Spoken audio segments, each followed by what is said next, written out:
Arabic English dictionaries. It's good to spend time with them, building vocabs.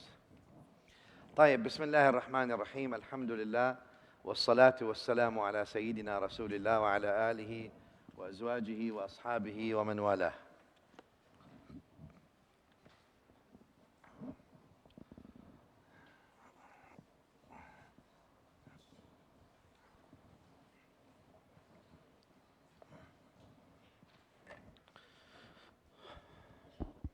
قال الإمام الطحاوي رحمه الله تعالى ورضي عنه ونفعنا به وبكم آمين. خلق الخلق بعلمه وقدر لهم أقدارا وضرب لهم آجالا وعلم ما هم عاملون قبل أن يخلقهم ولم يخف عليه شيء من قبل أن يخلقهم وأمرهم بطاعته ونهاهم عن معصيته وكل شيء يجري بتقديره ومشيئته ومشيئته تنفذ لا مشيئة للعباد فما شاء لهم كان وما لم يشأ لم يكن يهدي من يشاء ويعصم ويعافي فضلا ويضل من يشاء ويخذل ويبتلي عدلا وكلهم يتقلبون في مشيئته بين فضله وعدله. And this here is from point 26 till point 36 basically. Let me translate them and then we'll go to the explanation. He created the creation according to his eternal knowledge and will. He destined destinies for those he created. He assigned to them fixed lifespans. Nothing was hidden from him before he created them. He knew eternally whatever his creation would do before he created them, yet he commanded them to obey him, forbade them from disobeying him. Everything happens according to his decree and will. His will is executed. The will of the creation cannot overcome his will. Whatever he wills occurs, and whatever he does not will could never happen. He guides whomever he wills, protects them, keeps them safe from harm out of his grace and generosity. And he takes away guidance, leads astray whomever he wills, disgraces them, and afflicts them out of his justice. All the creation are subjugated by his will, moving between his generosity and his justice. All right. We have to talk about this, talking about now, first of all, Allah Ta'ala created the creation. That means they did not happen coincidentally or circumstantially. It means also that he destined destinies for them. He decreed lifespans for them. Nothing was hidden from him before he created them. He commanded them to obey him. He forbade them from disobeying him. Yet everything happens according to his will anyway. His will is executed. The will of the creation is not except if he wills for him to be. Whatever he wills happens. Whatever he does not will could never happen. This takes us, if you remember, between different sects. If you remember, we've talked about the different sects in the other day when we've mentioned that some people here, they talk about absolute free will. I'm just going to put absolute. And some people here were predestinarian.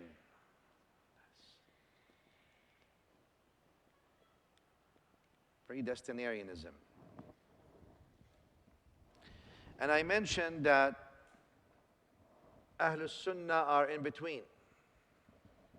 Free will, absolute free will, and predestinarianism. Predestinarianism means obviously from predestiny. Everything is already destined. So you're just walking your path. The path of my destiny has already been given. I am just walking it. If I smack him because he's eating in the class, which he shouldn't be, then it's just the qadr of Allah for him to be smacked. And he should not blame me. I am just doing the qadr. I'm just a tool. If I pray, then it's the will of Allah for me to pray. If I don't pray, it's also His will for me not to pray. Why are you blaming me for not praying? This predestinarianism, in my view, it's called, in the Arabic language, obviously, it's called jabr. Jabr. Jabr. Jabr. You should know the term. And there was a sect called Al-Jabriya, the predestinarians, that existed. Some of them still do, I told you.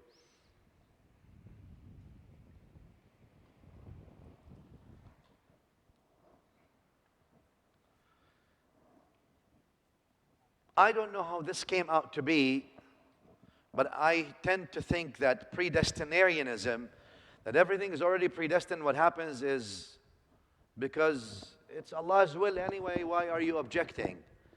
I tend to think, though I'm not a politician, I really don't like politics. I'm not a fan of politicians either in general. But I think that this had to do with politics. And after the collapse of the righteous Khilafah, Al-Khilafah al-Rashida, after the collapse, after it was collapsed, the Khilafah al-Rashida, as you all know, was a Khilafah based on what we call today maybe free choice, democracy, whatever you want to call these terms, meaning free society, where you have, in a sense, you have basic individual freedoms, civil rights, if that's the meaning I mean, right? You could actually argue with the Khalifa, and you would not be killed. You could argue, a woman argued with Sayyidina Umar, and Umar went and said about the dowry issue, if you remember, the mahar issue. And Umar radiallahu anhu went and said, you know what, the woman is right, Umar is wrong. So, and he was the leader of the state. Well, this was no longer the case afterwards because of many things. So I tend to think that, and I could be wrong, that predestinarianism was a political idea that became religious. And it was used by regimes that came after the Khilafah al-Rashida up until now, by which they sort of legitimated or made legit their ruling, which was not shura based, not based on shura, based on predestinarianism, so that the leader who became the leader, father to son, said, you know what, why are you objecting on me being your leader? I am Allah's will for you. If you have a problem with me, your problem, guess, is with whom? Your problem is with Allah, because if He did not will for me to be the leader, I wouldn't have been, right? I said, you're right.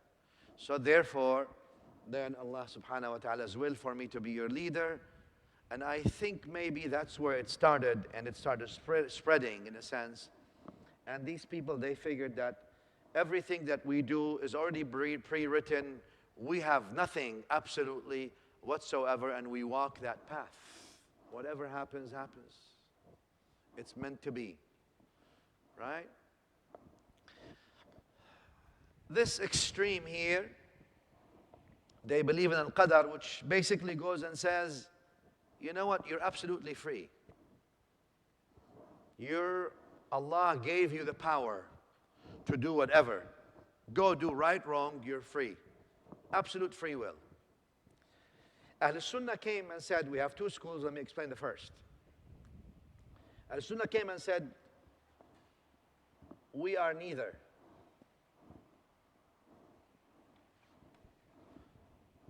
We don't believe in absolute free will, and nor do we believe in absolute in predestinarianism. How so? Well, they say, first of all, absolute free will makes you independent, and the creation is never sovereign.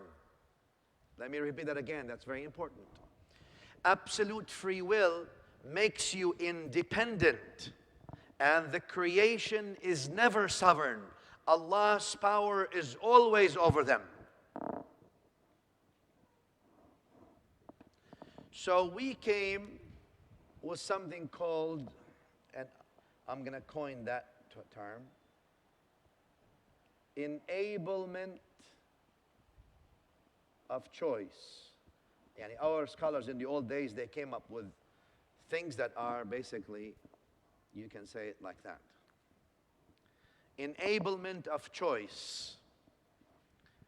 Allah enabled you to make a choice. That means, what's your origin before you were enabled? What were you before you were enabled? Huh? Unable. Unable. Meaning you're helpless on your own. It's not something that you have within you. It's not a power that you have. You're enabled of making a choice. The choice could be either good or bad. You're enabled to make a choice.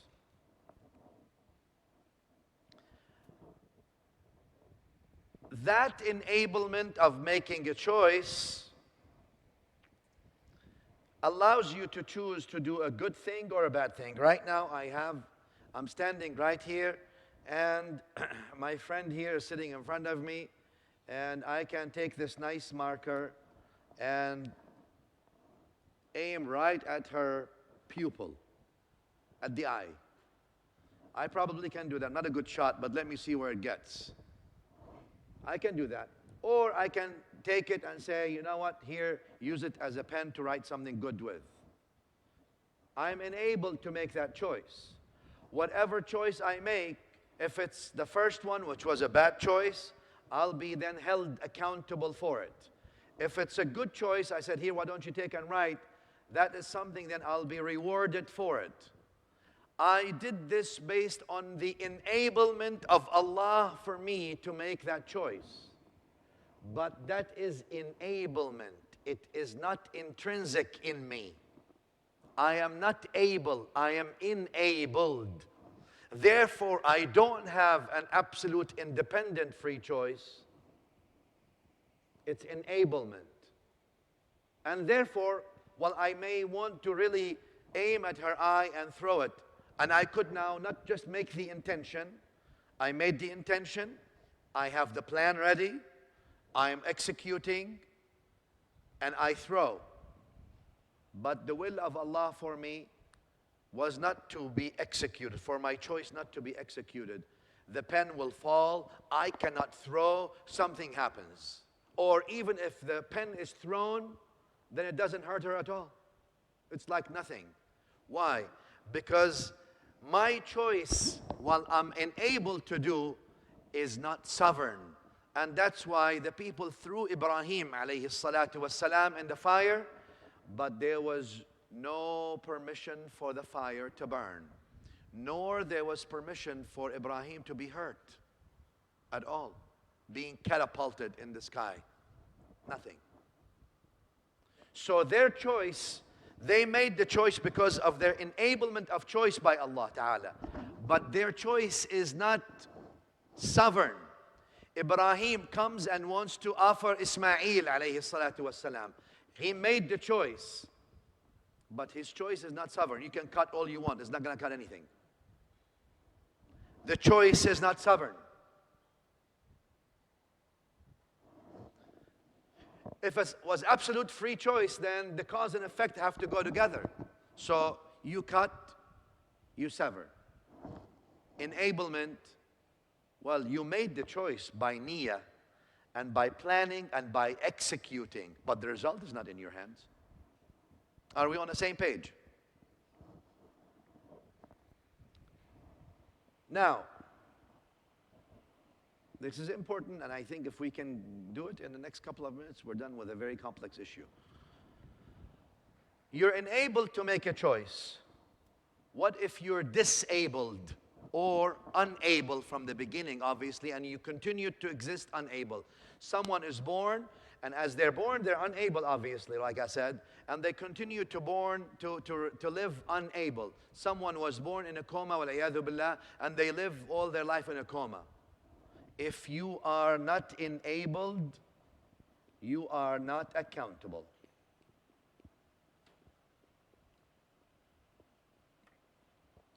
And accountable means mukallaf in the fiqhi language. So then you are غير mukallaf, not accountable. What do you mean accountable? Accountable to Allah. For what? For your actions.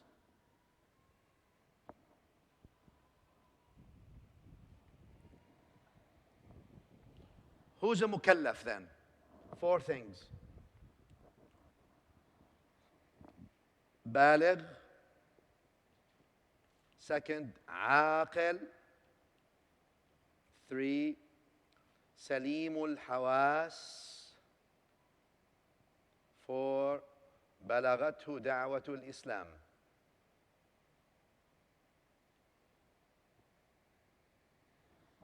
These are the 4 conditions of a mukallaf.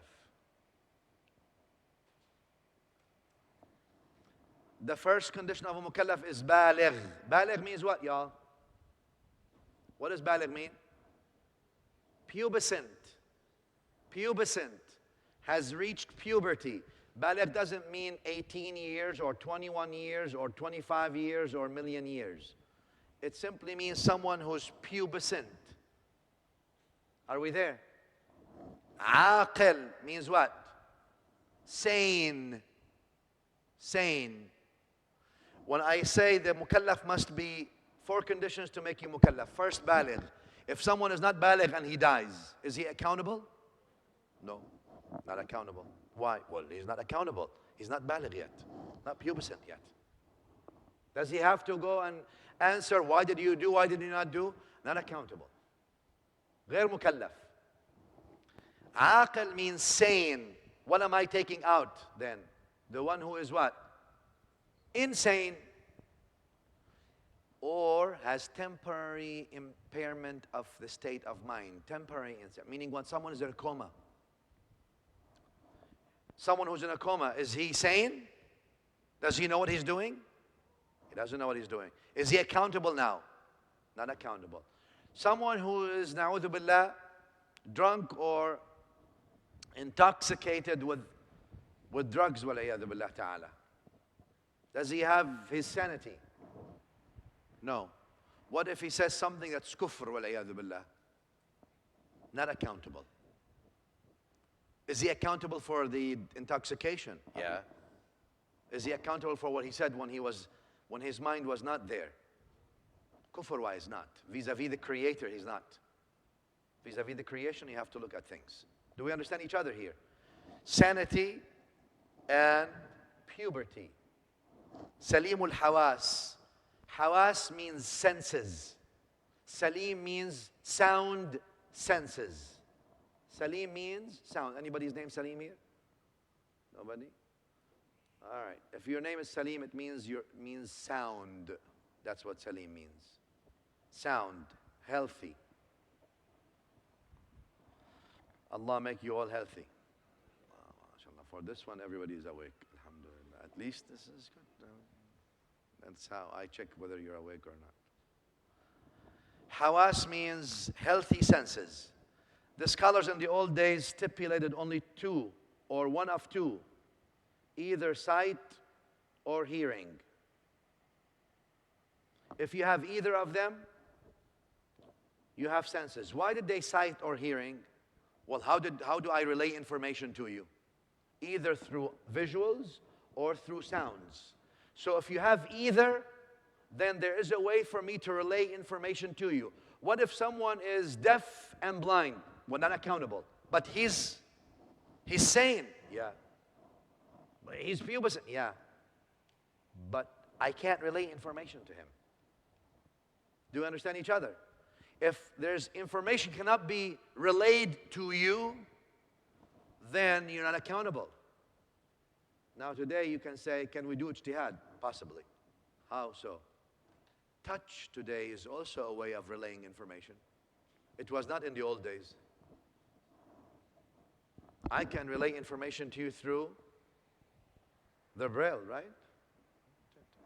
Yeah, you can actually read the whole Quran and get the message through this. Anyway, the old scholarship said they necessitated either sight or hearing for you to be accountable, because they want you to be able to receive a message, to have a message relayed to you. The fourth condition is, has heard the da'wah of Islam. Has heard the da'wah of Islam. And the scholars here have also disagreement on what does that mean, the asl of the da'wah, some details of the da'wah, or like Al-Ghazali mentions in some ways, that it must be undistorted da'wah, undistorted message of Islam. What does that mean? I don't want to go there. You're going to study that in fiqh. That's not where Aqeedah is, but I just needed to touch this so we can go through. Yes, ma'am. أي واحدة بلغته دعوة الإسلام بلغته دعوة الإسلام has heard the da'wah of Islam. All right, what am I speaking about here? Somebody is in some township in the middle of Africa or in the middle of somewhere here where nobody has gone there in the past 700 years or even before, and they're doing what they do all the time. Has not heard Islam, not accountable. No media, nothing goes there. Or someone that has heard maybe a distorted message of Islam, na'udhu billah. These four conditions, now in general, again, you'll study them more in fiqh, but these four conditions make someone accountable or mukallaf. Mukallaf. All right? Mukallaf means accountable. If you are mukallaf, it means you're baligh, you're pubescent, you're sane, you have your senses, you've heard the da'wah of Islam. And that means obviously you're enabled of having a choice. If Allah Ta'ala takes away your enablement through either you're built the way Allah Ta'ala made you, or through something you've done, even if it's purposeful. Somebody went and hid themselves, na'udhu billah, and now they ended up with a permanent brain injury. They're going to be responsible for the first thing that they've done, harming themselves. But now that they became a vegetable, they can't really think. There's no more thinking, wal-iyadhu billah. Once you have no more enablement of choice, you're no longer accountable.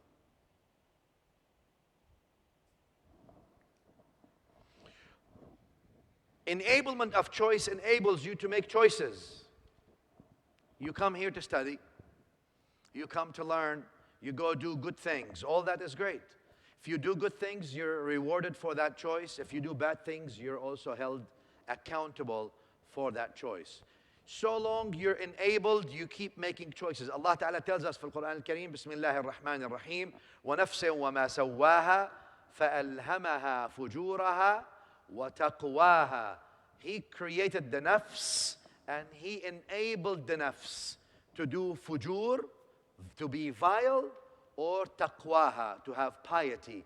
قَدْ أَفْلَحَ مَنْ زَكَّاهَا.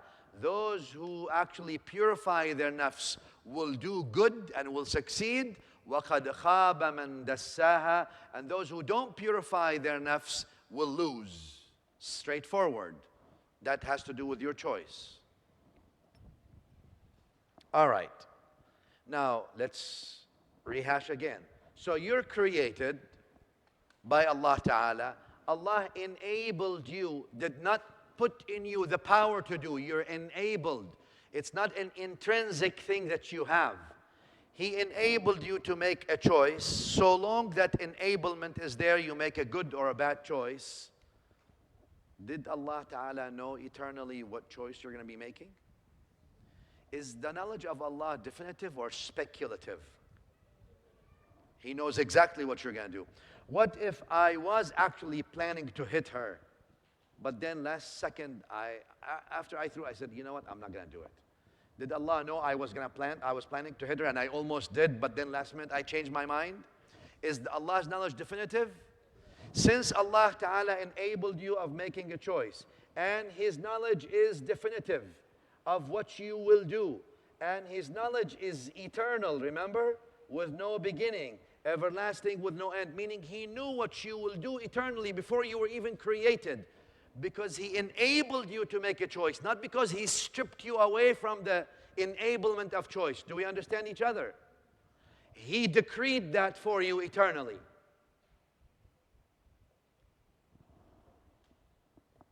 Do we understand each other? I need you to think, not ask right now.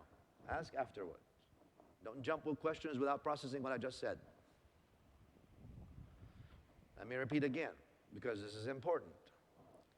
Allah Ta'ala created you. Well, I mean, you are always in the eternal will of Allah anyway, right? You didn't just happen to be. You're always in Allah's eternal will. Eternally, Allah willed for you to be created and willed to enable you for a certain time, whatever that time is, of making a choice. With that enablement of choice, you made either good choices or you made bad choices because of the enablement. And when you made good or bad choices, Allah Ta'ala obviously in His eternal knowledge, which is eternal with no beginning, everlasting with no end, not created. Yes. Okay, quick.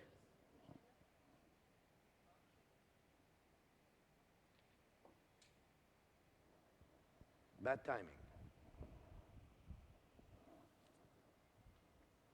Allah Ta'ala created you, enabled you of making a choice. He knew exactly what choice you will be making by that enablement, not because He stripped you from the capacity or from the enablement of choice. I don't want to say capacity because you're not capable. His knowledge is definitive. His knowledge is eternal. His knowledge is not subject to change. Because He knew exactly what you will do with your own enablement of choice, and His knowledge is eternal, He decreed for that to be as such, as per what you will be doing in His eternal decree and knowledge. Do we understand each other? No. Okay. That's fine. I need you to understand. Well, I'll repeat them as many times as you need to have them to understand, because that's important. Because I need you to understand that you're not stripped from the power of, I don't want to say the power actually, sorry. You're not stripped from the enablement of choice. Nor do you have an independently free power to do what you want. You're neither from Ahlul Sunnah wal Jama'ah point of view. You're in the middle. Allah enabled you to make a choice. Right now, I can either hurt you or help you, correct? I have the power. You can actually do it. You can slap this girl right next to you. Please don't do that. Or you can say, you know what, I love you. Either way, right now you have that power. Whatever you do with that enablement of choice Allah gave you, you'll be either rewarded if it's good, you'll be punished if it's bad, correct? If you slap her, you're going to be punished. If you say, I love you, you'll probably be rewarded. Very nice. Well, that's because of the enablement. But that enablement that Allah Ta'ala gave you, or enabled you with, was it known to Him before you were created? Is His knowledge eternal with no beginning? Is the knowledge of Allah all-knowing? Is it incomprehensive? Does Allah know something He did not know? Is His knowledge subject to change, is what I'm saying. Is His knowledge similar to the creation? Is His knowledge created? No. Is His knowledge eternal with no beginning? Is His knowledge everlasting with no end? Did He know what you will do with what He enabled you with? Enabled you with eternally? He knew that definitively? He knew that completely and comprehensively? He decreed that for you in His eternal will. It's decreed that's what you're going to be doing. It is decreed this is what you will be doing after you're born and grow and become an adult and take, there will be one occasion when you come and you slap the girl in front of you. That's decreed now. Is it based on Allah stripping you from the enablement of choice? Or is it based on Allah's knowledge of what you will be doing with the enablement of choice? What is it? Allah's definitive knowledge of what you're going to do. What if you change your mind last minute? Allah knew eternally that you will change your mind, and that's why He didn't do it. You're going to do it, and you did something else instead. Do we understand each other?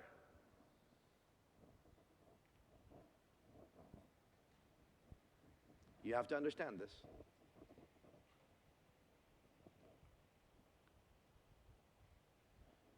Do you understand what it means? Then Allah Ta'ala decreed for you to do. Can you change the decree? Why? Is Allah's knowledge definitive or speculative? Definitive. He knows exactly what you're going to be doing. The knowledge of Allah Ta'ala is not speculative at what maybe you will be doing. He knows exactly what you're doing, and that's what's decreed. Can we separate that from predestinarianism? Can we separate that from predestinarianism? No. Predestinarianism. Unable.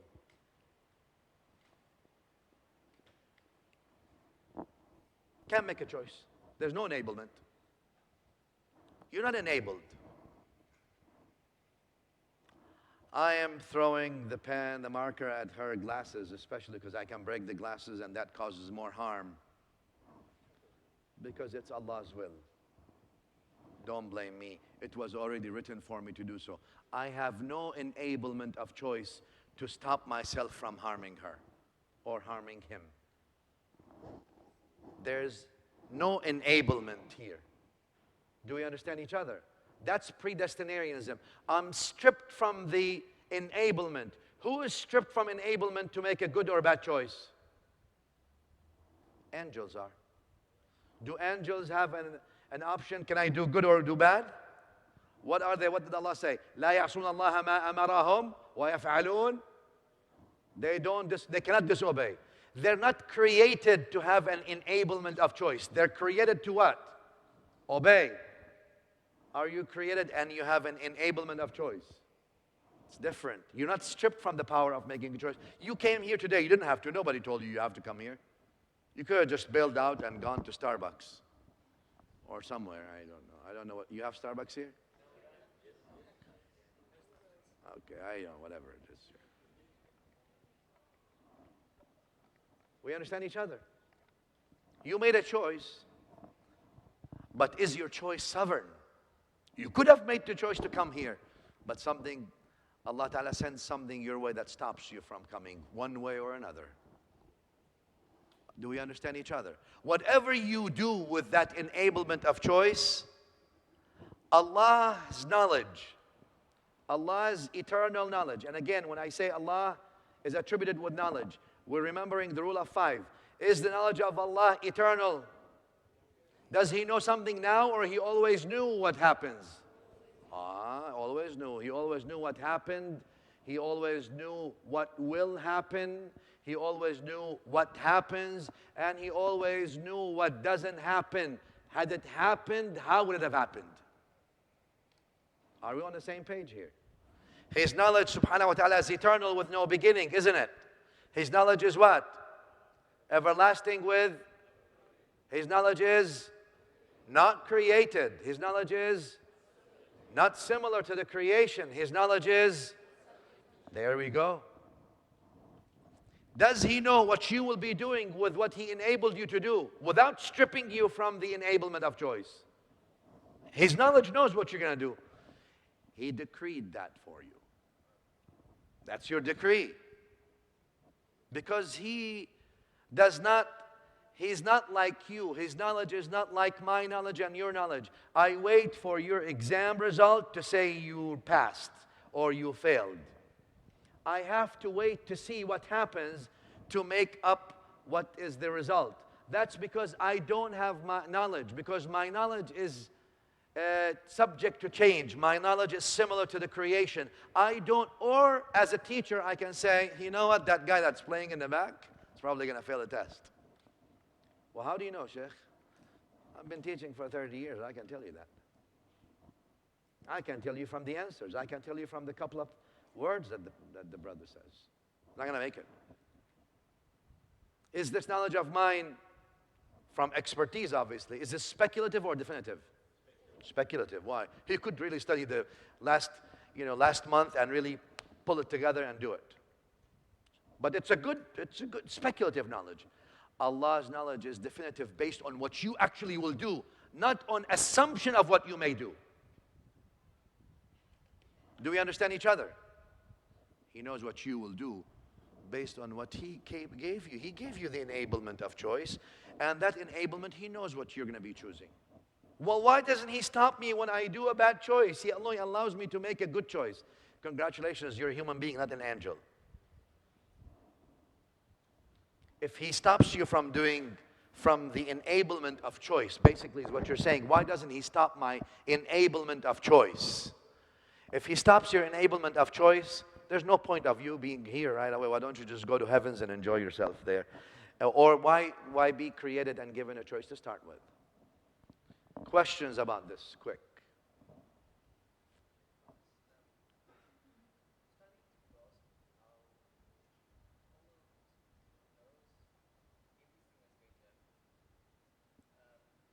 Because you're trying to figure out how. There's no how. He knows everything. You're trying to say, I don't understand how He knows everything. Yeah, you don't understand that. Of course, no, you don't understand that. Allah knows everything.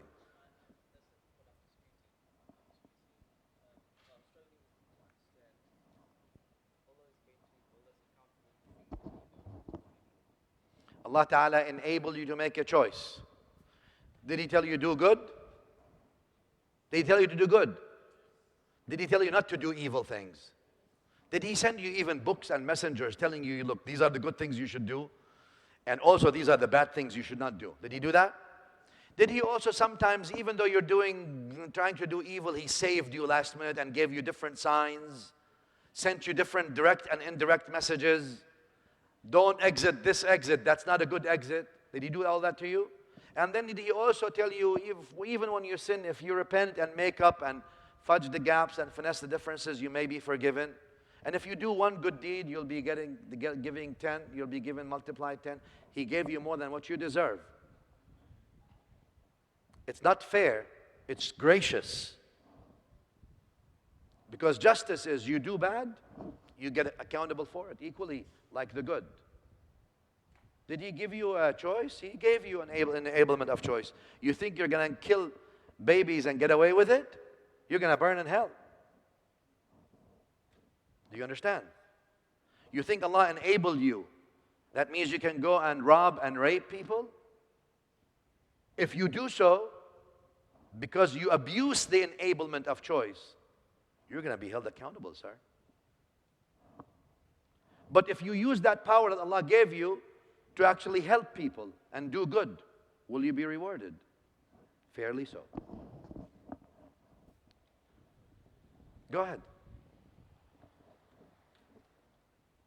Allah knows what we are doing, but He is also creating what we are doing in the sense of... Don't interject yet. Let me comment on what I said, because that's another madhab. I'll talk about it in just a minute.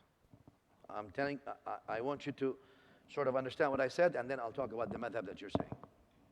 Go ahead.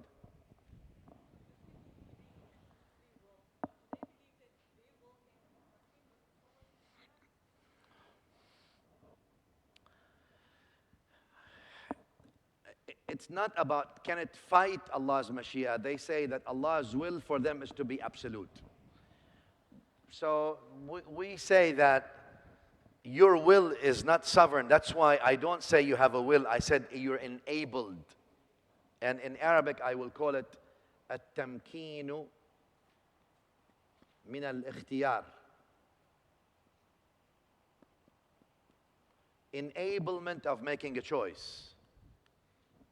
Questions? They believe that Allah is forcing them No. It's just that they're his property, so he does whatever he wants, no problem.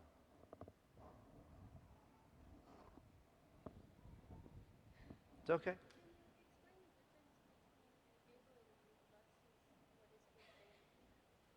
What is versus? Ordain.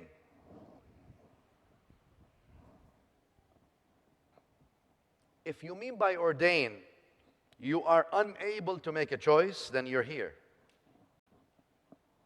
If you mean by ordain that he enabled you to make a choice, and he knew exactly what choice you're going to make through that enablement and ordained that for you as such, then you're here. Okay. He enabled you right now to write or to use the pen as a weapon against this neighbor next to you, right? Very nice. Can you like do something good with it, or right now can you actually hurt her with it? Right now, do you have that power? Allah knew exactly what you're going to be doing with that enablement of choice that you have right now. And because he knew what you will do with it definitively, not on a speculative way, he ordained or decreed that for you as a decree for you. She will be doing this. Not because he took away the enablement of choice from you. He knew what choice you're going to be making. Of course, because what? His knowledge, he's attributed with knowledge. He's the all-knowing, Al-Alim. Is his knowledge occurring? Does his knowledge change? Is his knowledge eternal? Of course. So his knowledge is definitive. He knows what you're going to be doing with it. And he ordained or decreed that for you. Does that make sense now? Alhamdulillah. Questions about this issue here? Yes, sir. That's only one madhab of Ahl Sunnah. I'm going to talk about the other madhab, but I need you to finish, understand that. Yes.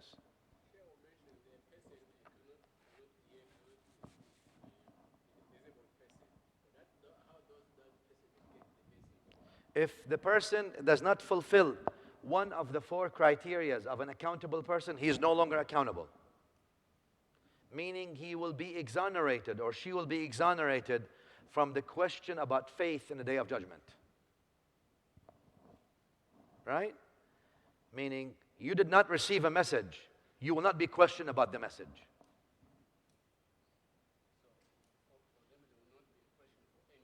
No, the scholars spoke about justice. You kill somebody, you have to pay for it. But will you be questioned, why did you worship the sun, you did not worship Allah? Say, I did not get the message. If I did, I would have. Then, okay, you're exonerated from that question. Yeah? Yes.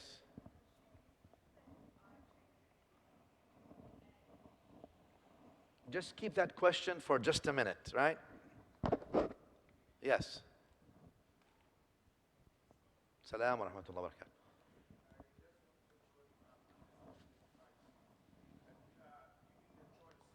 We're enabled. I don't like to say given because I don't want you to think given, it means you have a property that's yours. It's not yours really.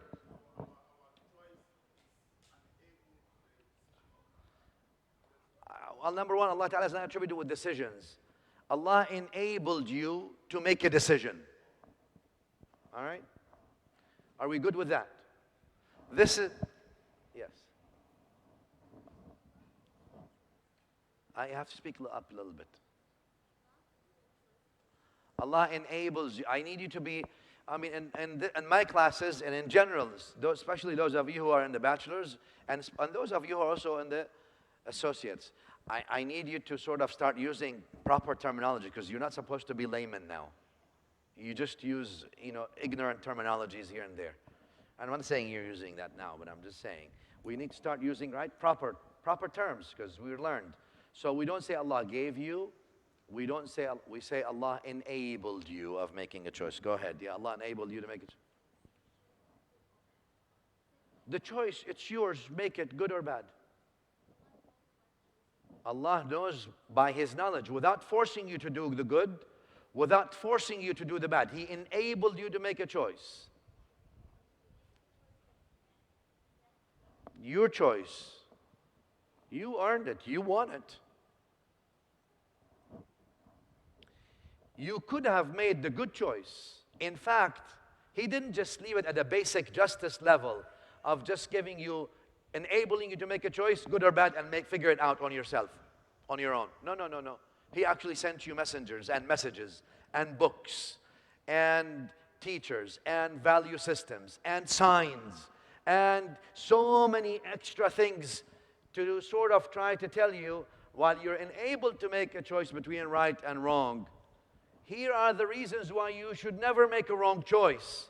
And here are all the incentives for you to make the right choice. Please don't make the wrong choice. If you have Shaitan, let me ask you this question. Is Shaitan powerful?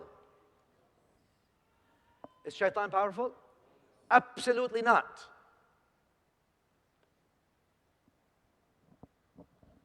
Is Shaitan powerful?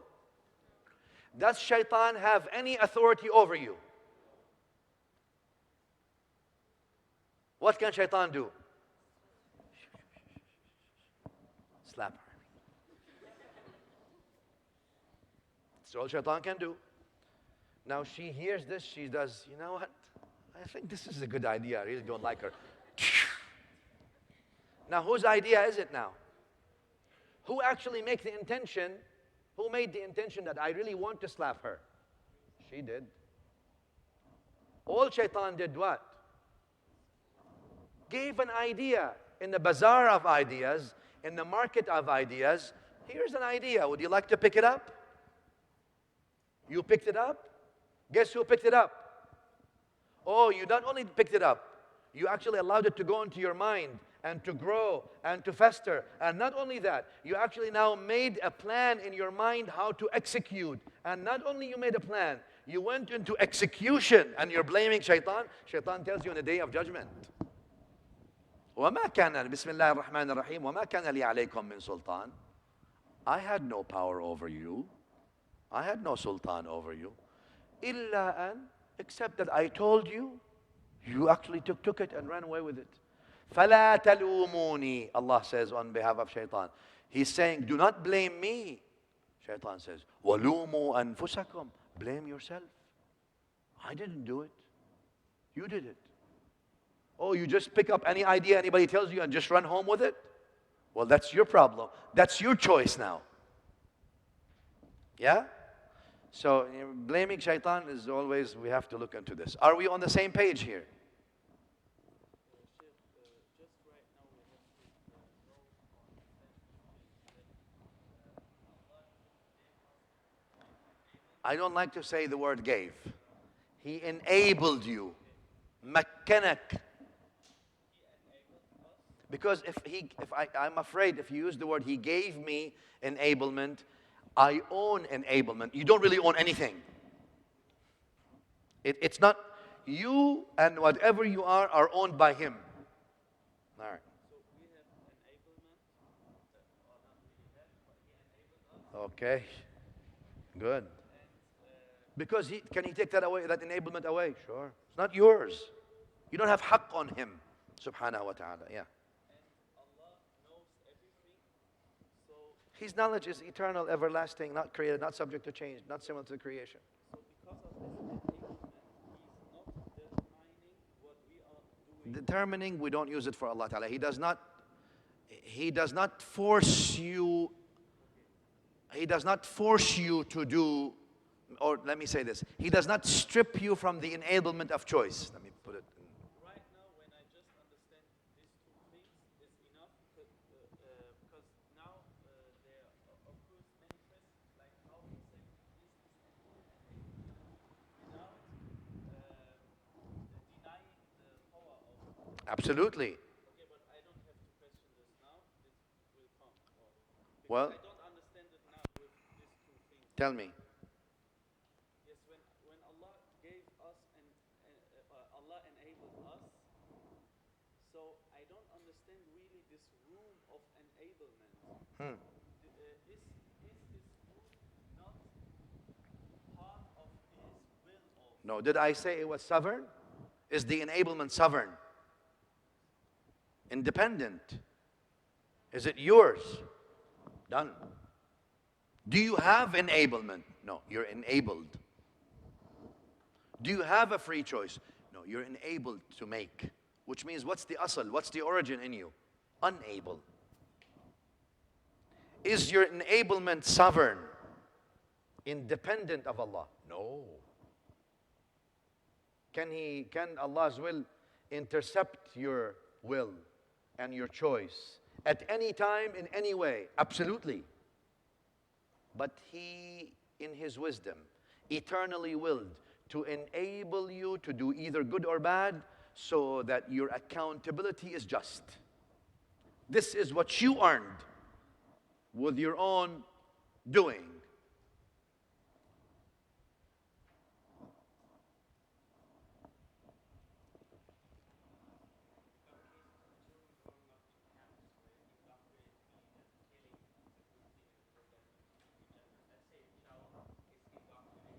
Someone who is not accountable is not accountable.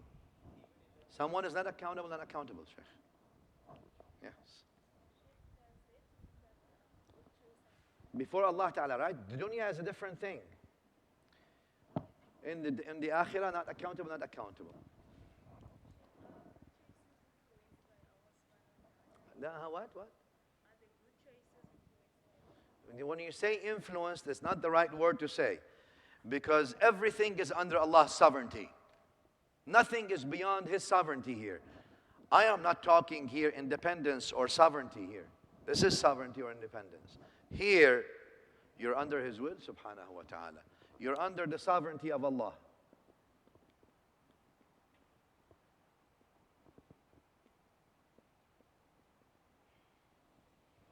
Entirely. Good, bad, everything is under His sovereignty. But He enabled you. Are we on the same choice, on the same page here? Questions about this so far? So therefore, with this, we are not predestinarian in the sense that we have absolutely no will and it's just happened. You know what happened? It's the qada. Now, I want you to sort of separate two things. There is qada, or there is decree that is beyond you, and there is decree that has to do with you. Beyond you is what? Someone steps out of the masjid and an 18-wheeler truck comes and hit them, na'udhu billah. The enablement of choice of that person to drive recklessly. But this has nothing to do with you necessarily. That's beyond you. There are things that are beyond you. I don't know all the answers to them. Things that are with you. You have a test you did not study. What? You say, oh, well, you know what? Allah's will for me was not to study, so I didn't study. That's why His will for me is to fail. Do we understand each other here? All right. You did not make the choice. That's one school. Last question about this.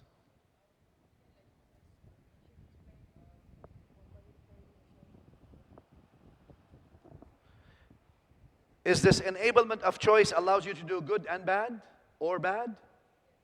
Okay. Is this enablement entirely under the sovereignty of Allah? Can He stop you from doing good or bad, or both? Yeah. It's under His sovereignty. Yes.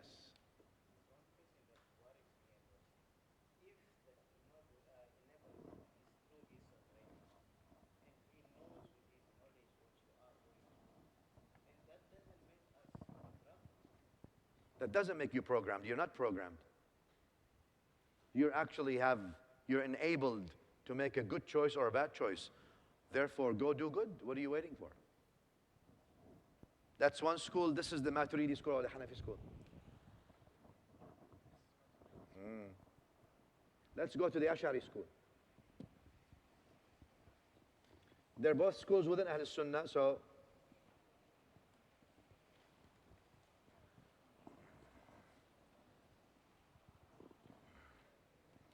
why did the Maturidi school say that? Meaning they say, is your enablement, does it have any effect? Yes, they say, of course it has an effect. Why? Because they say, Allah Ta'ala said, إِنَّ اللَّهَ لَا يُغَيِّرُ مَا بِقَوْمٍ حَتَّى يُغَيِّرُوا مَا بِأَنفُسِهِمْ. Which means Allah does not change people until they change. So did He affirm change to themselves? Notice? He affirmed change themselves. If you are willing to change yourself, Allah will permit that change to happen. If you don't want to change yourself, no change will ever happen. So now he's affirming the change to yourself. Do you see the point here? That's their point. The Ashari school goes to say this: you are Allah's property. Yani you are His make. If He enables you to do good, that's because of His grace. If He allows you to do evil, that is because of His justice.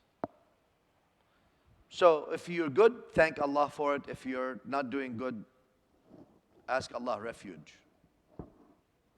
What are they saying? There's something called al-kasb. And al-kasb means acquisition of the result of the deed. Acquiring the result of the deed. Acquiring the result of the deed. For example, I threw the marker now at this young man here in front of me, and I'm aiming at his glasses to make the most harm. My throwing, obviously from my intention to my throwing to the breaking of his glasses to the harm, is all by Allah's will and creation. And I have absolutely no enablement. All I have is acquisition of the result of the deed. If he is a good person and I harmed him, I will be held accountable. If he was an evil person who was going to kill his neighbor and I stopped him by that, I would then be rewarded for that deed. I only acquire the result of the deed that I did not really have a choice in anyway. It is Allah's facilitation for me to do so. And therefore, if He facilitates for you to do good, then be thankful, because that's His grace. You did not choose, nor were you enabled. It's all His grace. And if you don't have good, then you're in trouble. That's the second view of Ahl-Sunnah. The difference here is there is no enablement.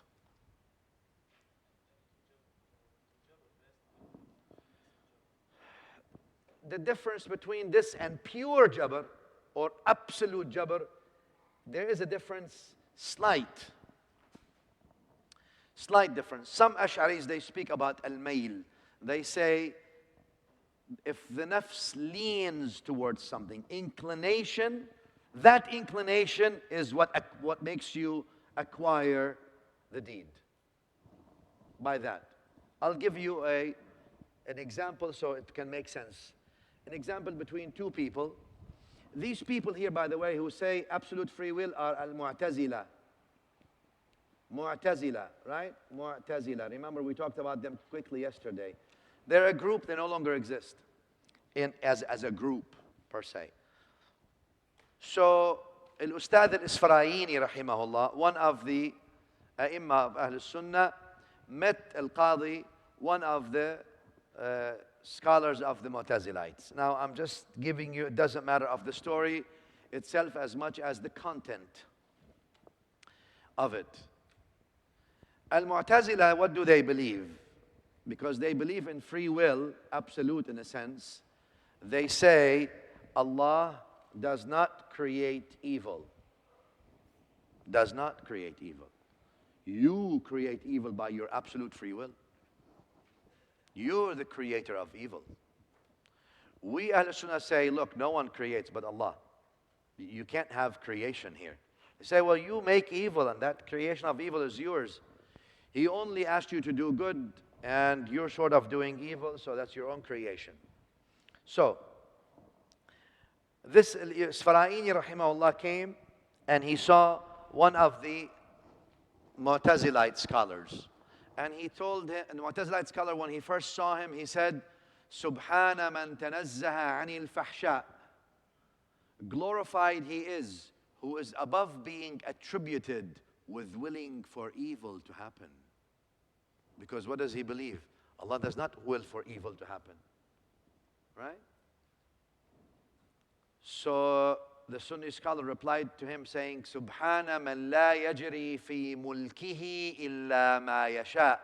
Glorified he is whom nothing happens in his dominion except what he wants. Yani, is it possible that Allah does not want evil to happen and you make evil happen? That means your will is stronger than His will. Not possible. Do you see what he's saying?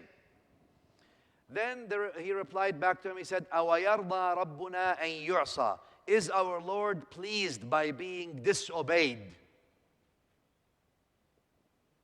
You're saying that nothing happens in His dominion except what He wills.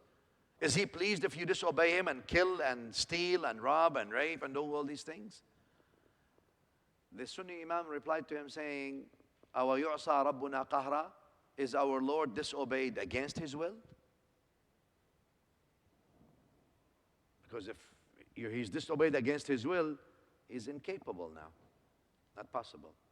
He tells him this, أَرَأَيْتَ إِن مَنَعَكَ مِنَ الرَّدَى إِن مَنَعَكَ مِنَ الْهُدَى وَقَضَى عَلَيْكَ بِالرَّدَى. What if He willed for you to be created kufr, absolute disbelief from the creation, and then He منعك من الهدى, and He prohibited hidayah and guidance to ever come your way by His will? أَأَحْسَنَ إِلَيْكَ مَسَاء. Did He do you good or did He do you evil?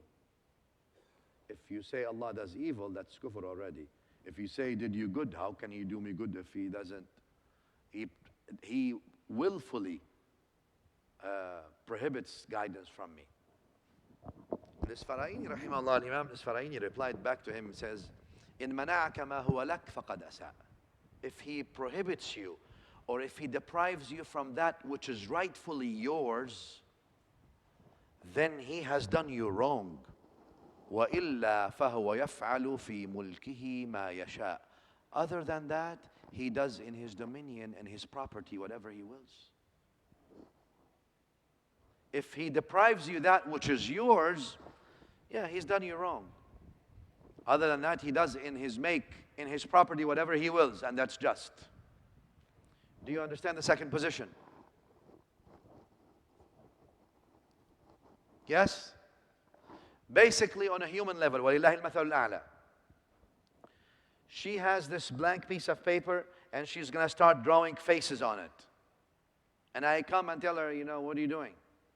Said, Shaykh, I'm just drawing. I'm not interested in this class, and I'm drawing faces. You got nothing to do with me. You have no business actually telling me what to do.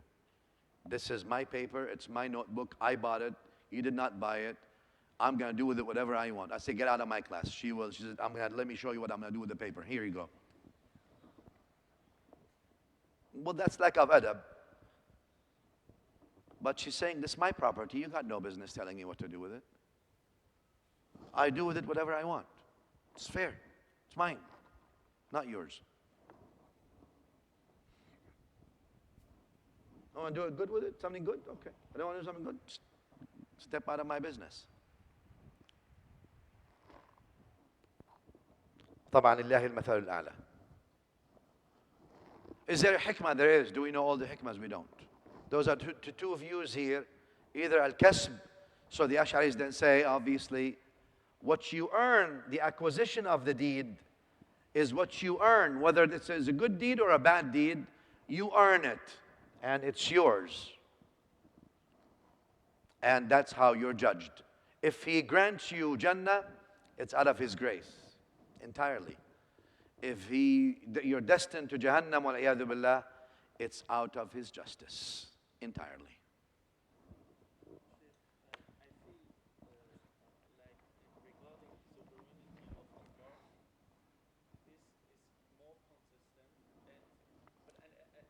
There's two views.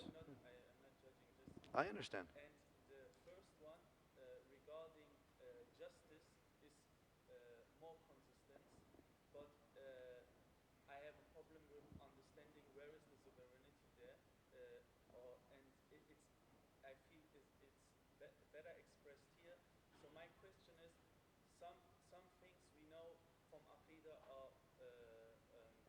certain, like Allah is all powerful, nothing can happen without His knowledge or power, and also on. Subhanahu wa ta'ala. But it is logical, possible that Allah is not just logical. No, not It is not. that would defy the attributes of Godhood. If Allah wanted, He could put all the people in Jahannam. Out of justice, not injustice. Because injustice implies you have a haqq over him. You have a right over him. But you're his make, you have no right over your master. So by definition, everything He is doing is Either grace or justice. Do we understand each other? It is not dhulm, because Allah Ta'ala is not attributed with dhulm. Dhulm or injustice is an attribute of the creation. He either treats you with His justice or He treats you with His grace. But can we say logically is possible? Logically, Absolutely impossible. that Allah don't want good for us. Possibly. Allah, Logical, not in sense of wahi. Allah Ta'ala does logically, Allah Ta'ala wants or Allah Ta'ala does with His creation what He wills. And if He destines them to affliction and harm, that's His justice. From the second point now we're talking, right? I'm talking only the second point here. The second view. If He destines them to afflictions and harm, that's His justice. If He destines them to good and prosperity, that's His generosity. According to the first view, your enablement leads you to good or bad, while it's under His sovereignty anyway, because your enablement is not sovereign, but yet still, you have made the choice. In the second one here, I say you made the choice outwardly, but really you did not make the choice. It's not really your choice in the sense you did not have any choice, nor were you given a choice in a sense, except some scholars say you have inclination, and that acquisition of the deed is based on the inclination. So this inclination distinguishes the Ashari from the. Correct, from the Maturidiyah. Oh, from the Jabriyah, sure. But if some is from the Jabriya, the scholars of them, I don't know if they exist. Do they say do nothing, just sit around, or practically they motivate you to do good things and not? Well, I think this is, since it was more in the old days, I think it was used politically to justify tyrannies. And that means you don't do anything against tyranny because they're the will of Allah for to be there. Shaykh, do you think what my Aqeedah is will influence what I'm going to do practically? Which of these two worldviews or perspectives I choose? Does at the end I have the practical experience that I can make some choices without the metaphysical view. On the first one, you're enabled. On the second one, you're facilitated. But in my life, I have to make choices, even in the second. It's not, on the second view, you don't really make any choice. You're facilitated to make the choice. It's not really your choice. You don't really have any enablement. Your qudra has no ta'thir whatsoever, has no effect whatsoever. It's effectless.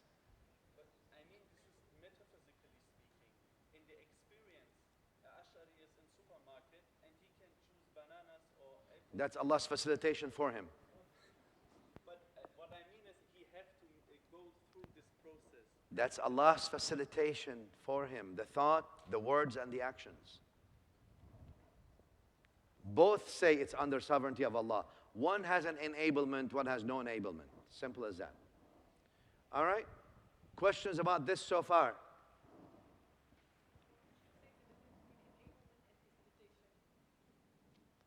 Facilitation, you have no enablement. You don't really have, you can't change yourself. Either Allah's grace is there with you and you're enabled, you change to the good, or Allah's grace is not with you and you're not enabled. You're just destined to go to bad. All right. Yes.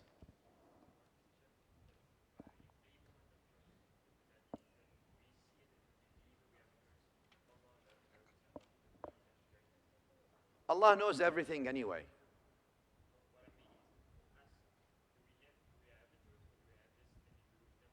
No, in the first view, in the Maturidi view, at your choice, you have a qudra which has an effect. That effect is not sovereign nor independent. It is created by Allah Jalla Jalaluhu. You don't have anything initially. He just enabled you to make that choice. And through that enablement, you make a good or a bad choice. And based on that choice that you make, you either earn good or earn bad. In the second one, whether you make good or bad, you're not enabled. You're simply facilitated. And what facilitates you to do the good? His grace. What facilitates you to do evil? His justice. All right. We come to one thing here also that we should look at before we move from this, because what's really important for us here to understand is that the understanding of Ahl-Sunnah in general is between both, between predestinarianism and between absolutely free will. We're right in the middle. And obviously, you're going to have, probably the Maturidiyah here and the Ashariya here, probably.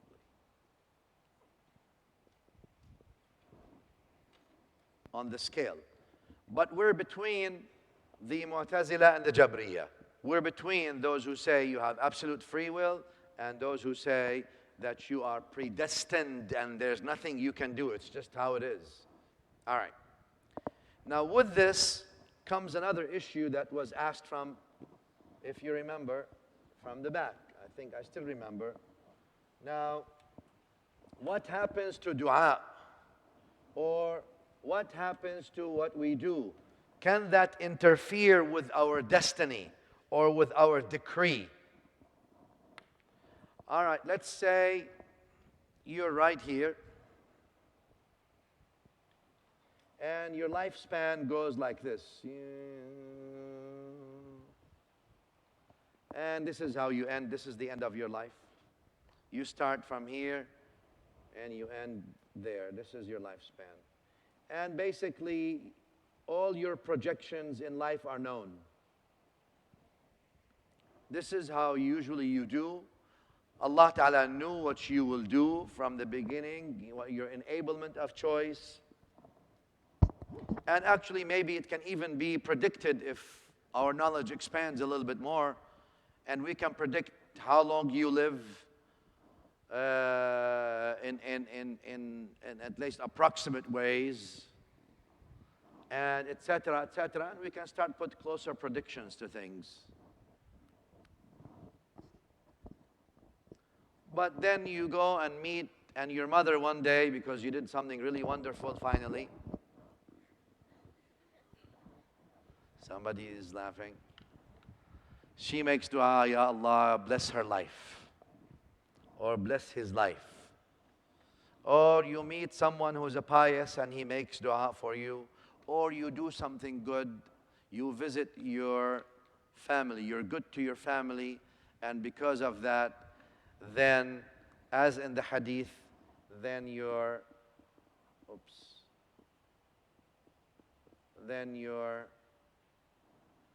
life is prolonged.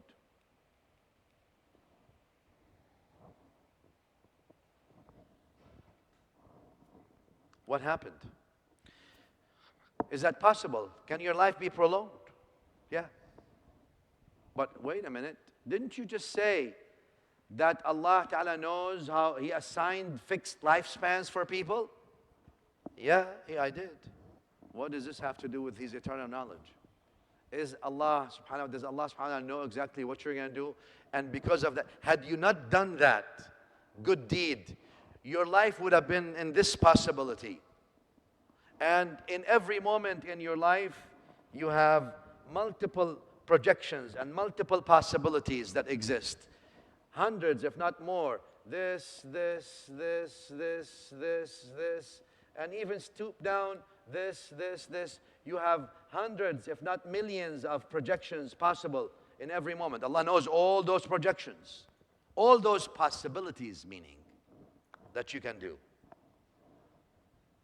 And He knew, subhanahu wa ta'ala, in His eternal knowledge that in some point in your life, you're going to do something good.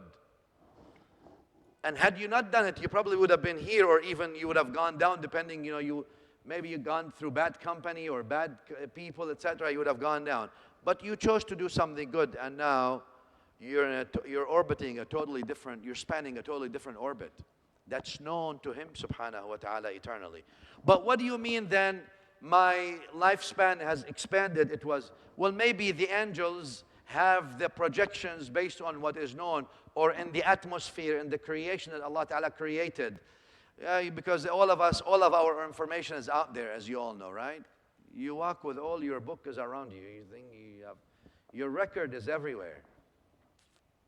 Whatever you say, whatever you do, and whatever you think.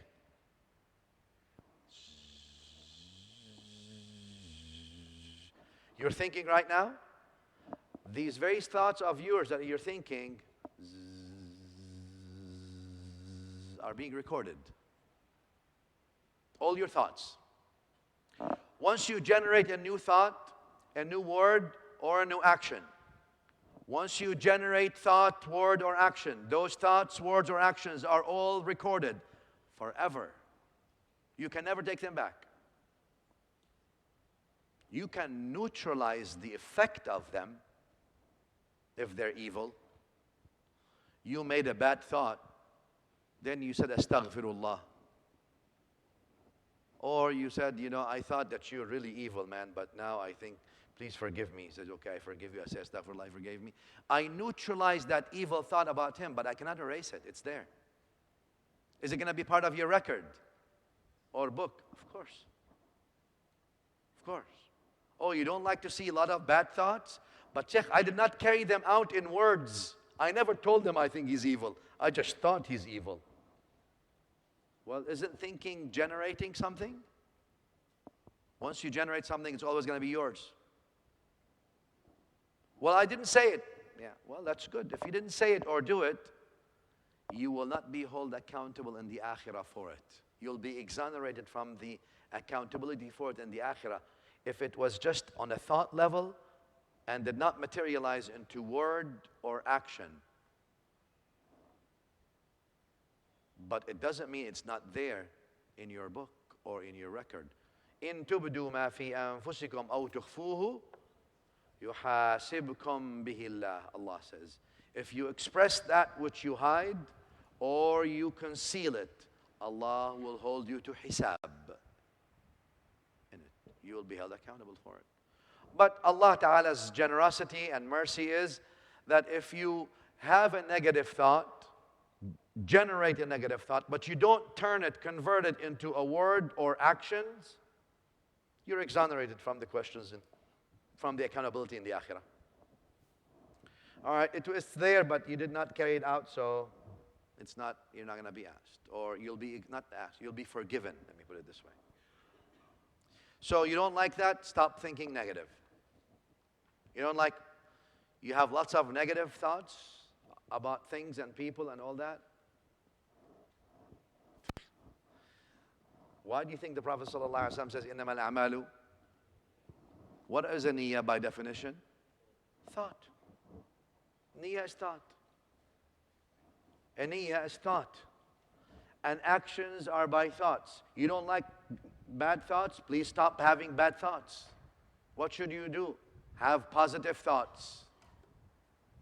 What if I'm around people who have negative thoughts? Go look for people who have positive thoughts. What if negative thoughts come to me? Put an ignore button on negative thoughts and try to be positive as much as you can at thought level. If you turn your mind into a garbage can of negative thoughts, eventually they're going to be materialized into words and actions. All So,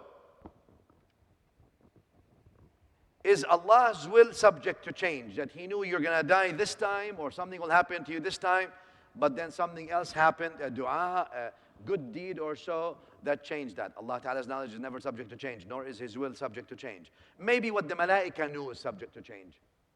Maybe what a book, your record on a certain level, is subject to change. But Allah's knowledge is not subject to change. Are we on the same page here? Does that mean you should make dua? Of course. Does that mean Allah knew you're going to be making dua? Yeah, you don't know which one is Allah Ta'ala eternally accepted. So you need to be making dua. All right. Questions about that so far? Yes.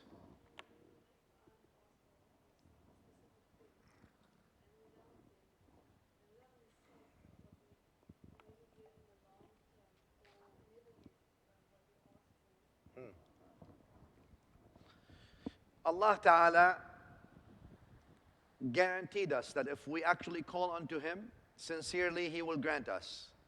He doesn't work according to your calendar.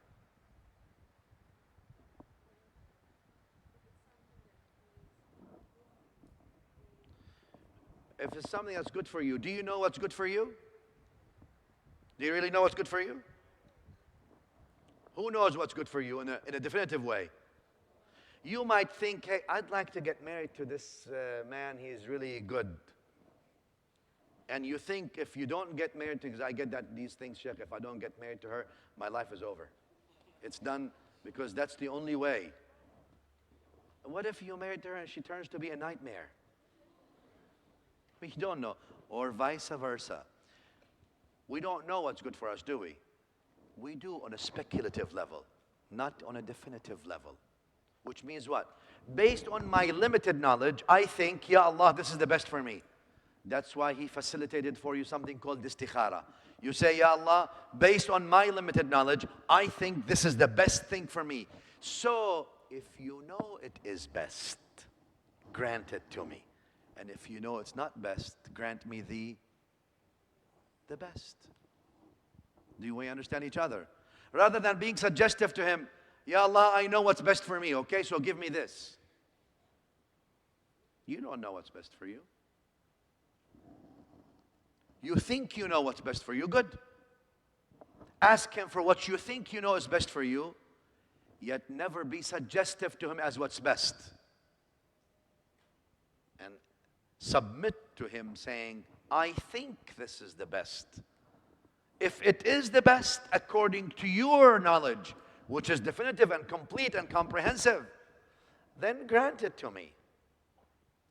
If your knowledge, according to your knowledge, you know it's not good for me, then grant me whatever is best.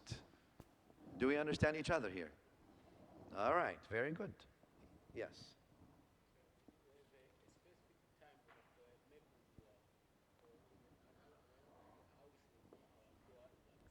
Dua is like salah, you know, in a sense. You follow the sunnah times in dua, the sunnah ways in dua. And should you always make dua all the time anyway? Bismillah, you never know when it's accepted. And anyway, it's an act of worship, meaning the more dua you make, it's an act of worship and you're getting closer to Allah as you do. Bismillah. It's a door Allah opened for people to be close to Him, but most people don't use it. Yes.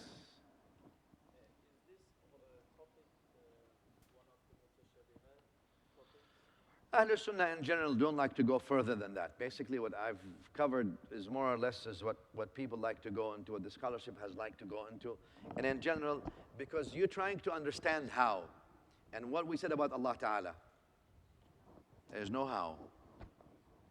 It's just, you believe, you can follow the first view, which says that He enabled you to make a choice, though your enablement, your choice, and you are not sovereign. You're all under His power and command.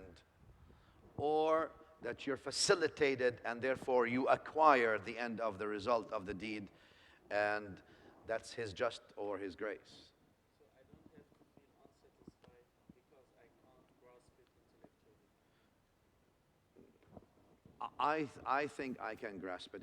I'm very happy and satisfied with the first view, and I think it absolutely is consistent with the text and the intellect to the fullest view. I don't see any. I don't have just to say it's a matter of faith. It's a matter of faith. It's a matter of text. It's a matter of reason and intellect. If He enables me to do good to you and I do good, He rewards me justly on what's good, and out of His generosity, He graces me Jannah. Just is reward. Reward is just. Jannah is grace. If I do harm to you, I slap you or I hurt you because of the power He enabled me to have, I'm going to pay for it. Straightforward. So but again, that's a thing that you need to look into. Yes, ma'am.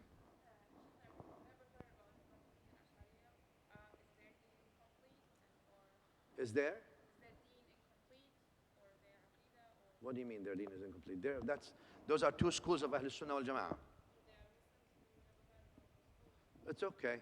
People did not hear about, let's say, Hanbali school maybe, or Ibn Abi Zay or Ibn Abi Thawr school, or Abu Thawr school, or Ibn Abi, or Abu, yeah.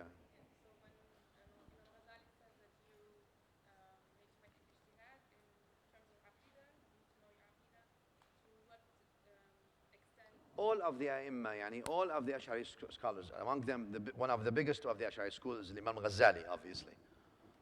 Right? One of the biggest figures of that school, or one of the founders almost of that school is Imam Ghazali. And the entire Ashari school is on the basis of, you're not supposed to have imitation in Aqeedah. It's based on conviction. And that's why what I try to do here at Madina, is not indoctrination in one school, but actually to offer you the views of Ahl Sunnah, and wherever your foundation is what your foundation is.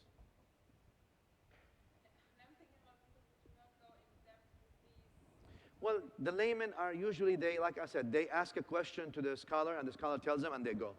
That's it. Like, and you are not. You're studying to be learned students at least. So it's important for you to know the views rather than just one lump sum. Because those are two valid views, and they're the two common views within Ahl Sunnah. So there's no other view. It's either or. So whichever school it is. Yes, ma'am.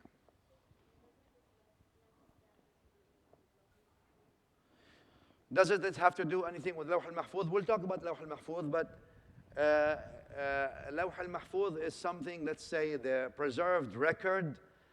Does this have to do with it? Is Lawh al-Mahfuz subject to change? Is Lawh al-Mahfuz creator or creation? Is creation subject to change? From a theoretical point of view, I'm not saying yes or no, but from a theoretical point of view, it is subject to change, correct? Is Allah's knowledge subject to change? Done. يَمْحُ اللَّهُ مَا يَشَاءُ وَيُثْبِتُ وَعِنْدَهُ أُمُّ الْكِتَابِ. Allah erases whatever He wants and affirms whatever He wants, and to Him belong the mother of the books.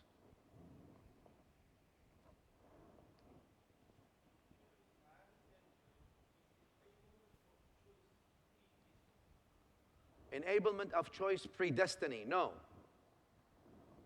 Predestiny, you have no enablement, by definition. If you're predestined, you're not enabled. You're predestined.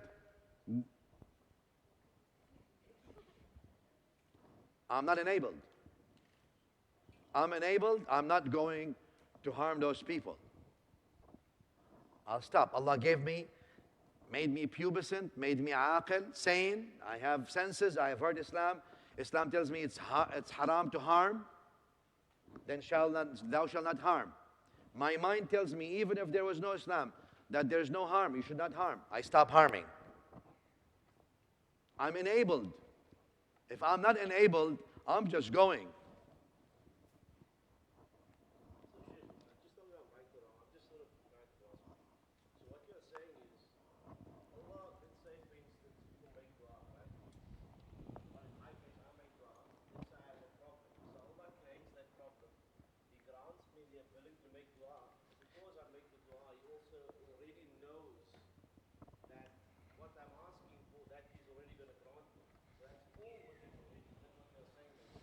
On the first, On the first view, is Allah enabled you to make a choice. You made some bad choices. Those bad choices have consequences. ظهر الفساد في البر والبحر بما كسبت أيدي الناس. Evil surfaced, the ayah says, on earth and in heavens by what people have acquired with their hands. Meaning, when you do evil, does it have consequences or not? Let me ask you this. Is the consequence of doing evil in the akhirah only? So you pay if you do evil, lying, cheating, stealing, all that stuff, killing, blah, blah, blah, blah, blah. If you do that, the consequences are not only in the akhirah, correct? Yes? Do we understand each other here? The consequences are also what? Immediate. In the short term, in the immediate term, short term, middle term, and then in the akhirah long term. Are we all right? Therefore, obviously, you do evil, you create problems, meaning in the sense of what? The consequence of the evil is problems you have. Now, you go, Ya Allah, I have sinned, and I am tasting the results of my sin, and though you still are kind with me, please forgive me and alleviate my difficulty. Allah Ta'ala eternally knew that you'll make that dua and you're sincere, your tawbah. He guaranteed you that your tawbah is accepted if you actually do it sincerely. And that's accepted. I want you to separate the ilm of Allah that's eternal from what you're doing, because the reason some of you are getting confused is because you're thinking time is linear. Right? Time starts here and ends here, blah, blah, blah, and continues, right? Time is not linear. That time is linear for you and me. There's no time for Allah Ta'ala. Time is for you. I did this, then I'm going to do this, then this will happen. How come He knew what He subhanahu wa ta'ala eternally knew what you do. He guaranteed you that if you repent to Him, He will accept that and He will alleviate your conditions. And that's in His eternal knowledge.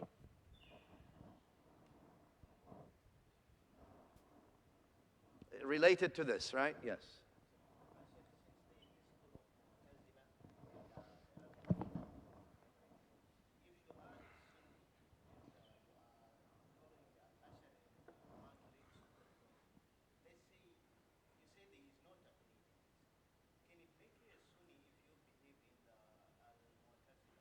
Well, in this issue, you'll be out of Ahl Sunnah.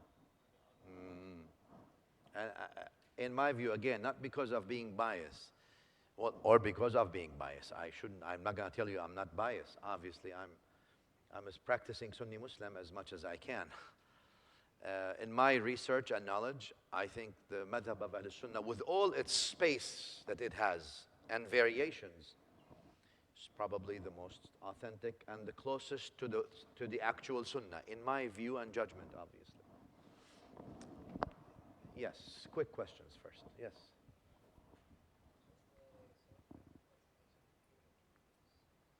There's no reconciliation, really.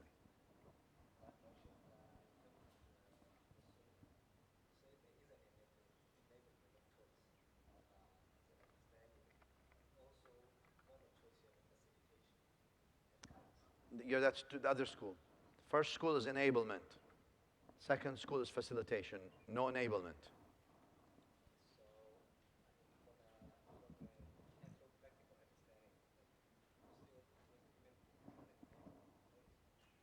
In the second school, you have no enablement. Nothing.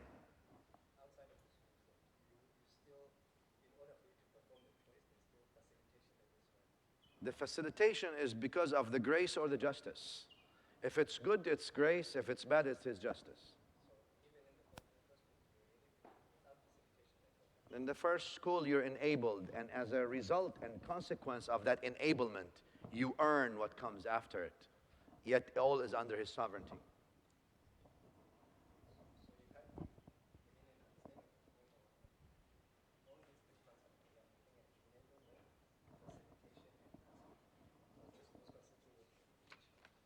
Facilitation and kasb are the same thing in a sense. Yeah, you facilitated to acquire the result of the deed. You are enabled and acquire the result of the deed.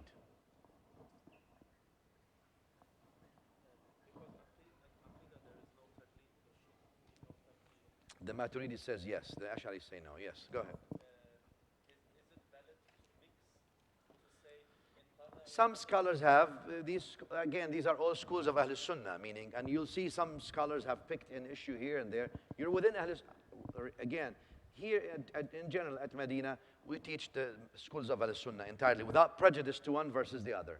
I may have my own opinion, obviously. I do have my own opinions that are within Ahlul Sunnah, meaning, but I don't want to teach you my opinions here. I want to teach you what the schools, what the scholars have said traditionally, and that's it. I want to empower you, and by giving you sort of academically neutral information, rather than me telling you this is the way and forget about the other ways. That's not my job. That's not what I do. Acquisition. لها ما كسبت وعليها ما اكتسبت. Whatever it earns, if it's good, and whatever it earns, if it's bad, it's going to be held accountable. Kasb is facilitation. He, subhanahu wa ta'ala, facilitates you for iman, and he gives you that. It's not out of your own doing or anything. Or he facilitates someone for kufr. Enablement or no enablement. In the Maturidi, you're enabled. This is more absolute. Jabriya is more absolute. And the Asharis are not Jabris. But Mustafa Sabri Effendi rahmatullahi alayhi, Shaykh al-Islam, in his book or in his debate with and he was an Ashari scholar, he was the last scholar of Islam or last Grand Mufti of the state in the Ottoman Empire. He said that there's maybe soft jabr, soft predestinarianism. He says, like in general, jabr in an absolute way is condemned by the Asharis and Maturidis, definitely. All right, question relating to that. Yes, yeah.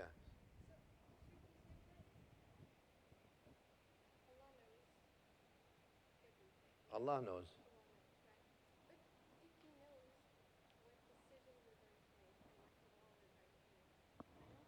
Enablement of choice. He enabled you. So I'll give you on a human level. On a human level, I know that if you don't study, you're going to fail. Did I tell you not to study?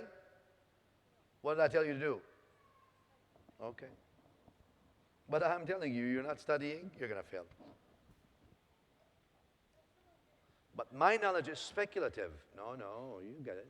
Knowledge of Allah is not speculative. He knows for sure what you'll be doing. I can speculate. If you don't study, I'll tell you, you're not studying.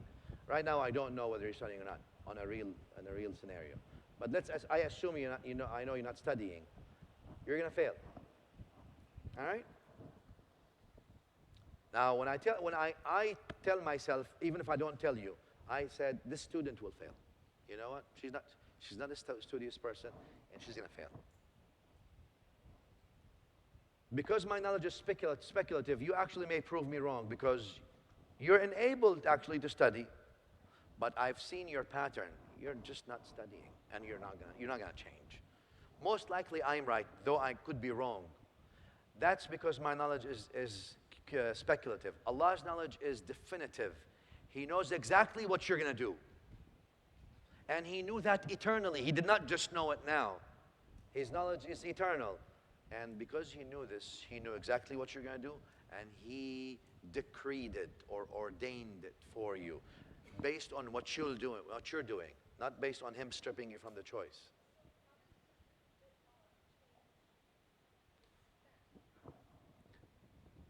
Did Allah Ta'ala in his eternal knowledge know? So this is your projected life first. And here somehow you really never thought about it at all. Someone came and said, you know what, why don't you join Madina? Because you'll know about your deen, and you're like, can I go to a football game instead?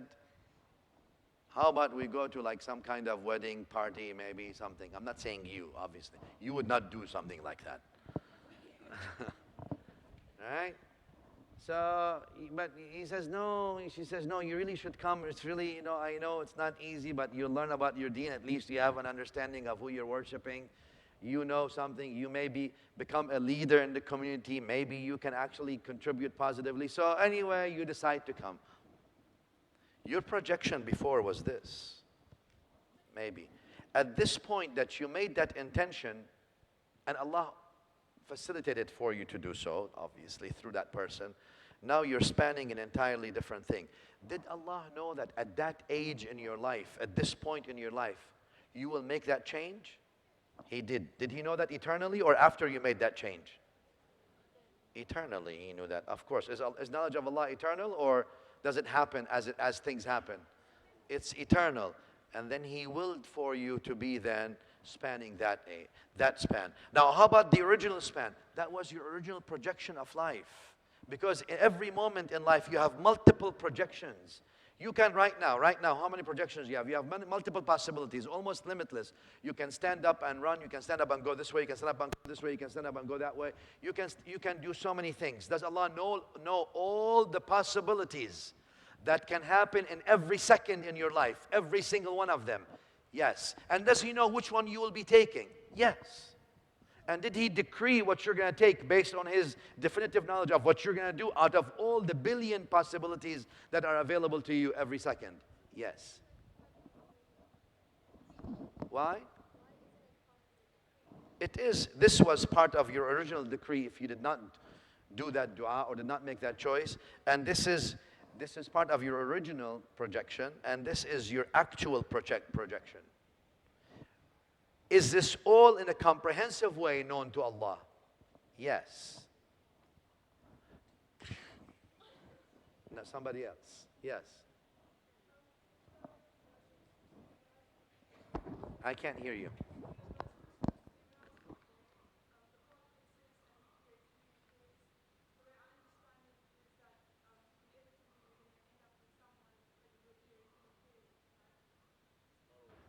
Like someone like a spouse?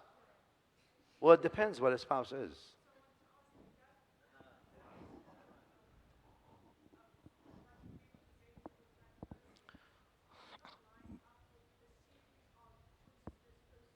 Remember what I told you, there is a level of decree and qadar that's beyond you. Somebody walks out, a truck hits him.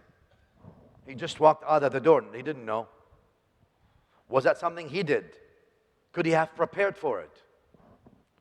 There's part that's beyond you, and there's part that has to do with you. You didn't study, you failed. You didn't work, you did not earn money, etc., etc., etc. Does that make sense?